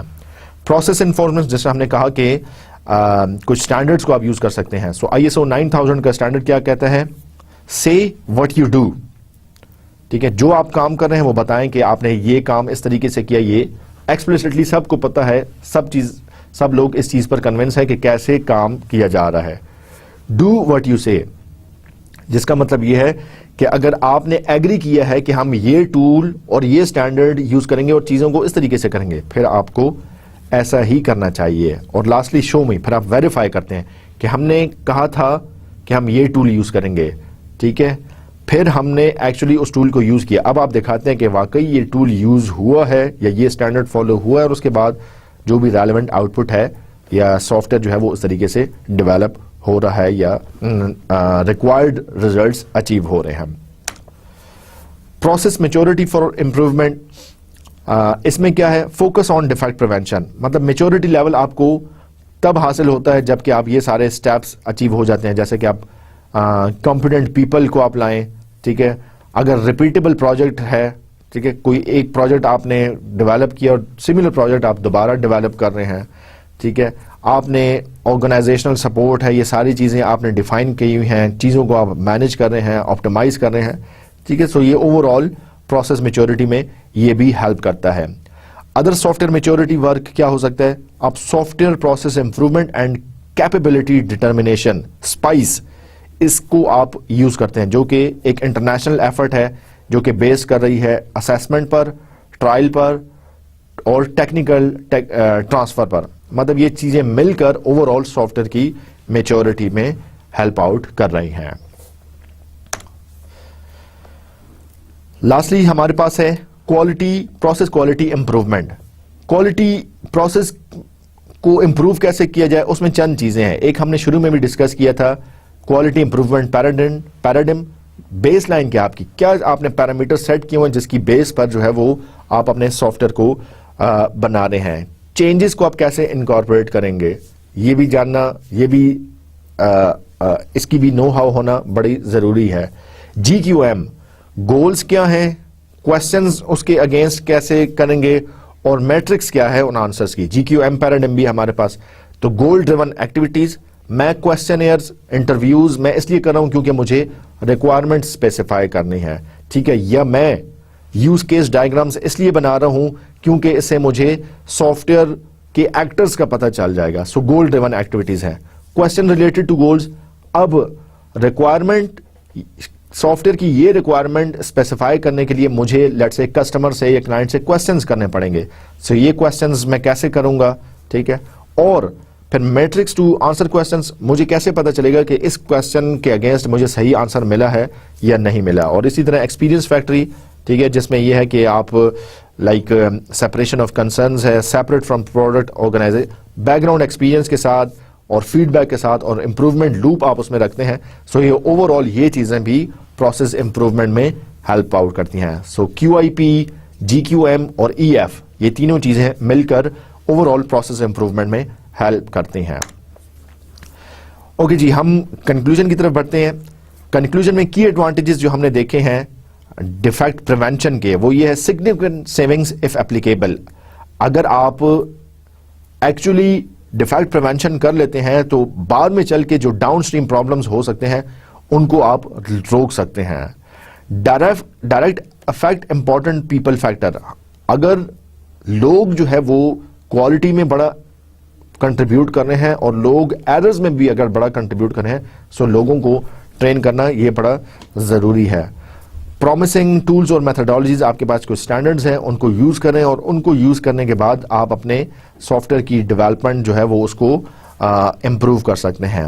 और प्रोसेस इम्प्रूवमेंट, ठीक है, ये इसमें कई और फेजेस, कई और चीज़ें शामिल हैं जो कि मिलकर कंबाइंडली सॉफ्टवेयर की क्वालिटी में आप जो है वो शामिल कर सकते हैं। कुछ लिमिटेशंस भी हैं, जैसे कि परवेसिव प्रॉब्लम्स है, डिफ़िकल्टीज इन एनालाइजिंग कॉम्प्लेक्स प्रॉब्लम्स है, चेंजिंग एनवायरनमेंट के लिए डिफरेंट है, लाइक जैसा हमने पहले भी बात की, कोई सिंपल स्टैंडर्ड मॉडल मेथडोलॉजी नहीं है जो कि कॉमनली या यूनिवर्सली हर टाइप के सॉफ्टवेयर के लिए यूज़ की जा सके। सो ये इसकी कुछ लिमिटेशंस हैं।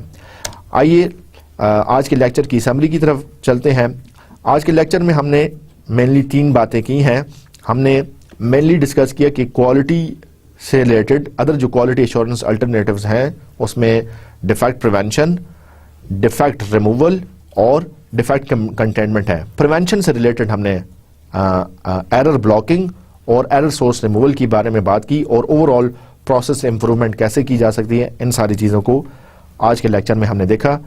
इंशाल्लाह अपने अगले लेक्चर में हम बात करेंगे इंस्पेक्शन की। सॉफ्टवेयर इंस्पेक्शन क्या होता है, इसका कॉन्सेप्ट क्या है, generic process for software inspection क्या है, और फैगन इंस्पेक्शन एक टेक्निक है, ये कैसे यूज़ की जाती है। So these are the contents which we are going to be discussed in our next lecture. I hope you enjoyed today's lecture. I'll see you with more details. See you next time and Allah Hafiz.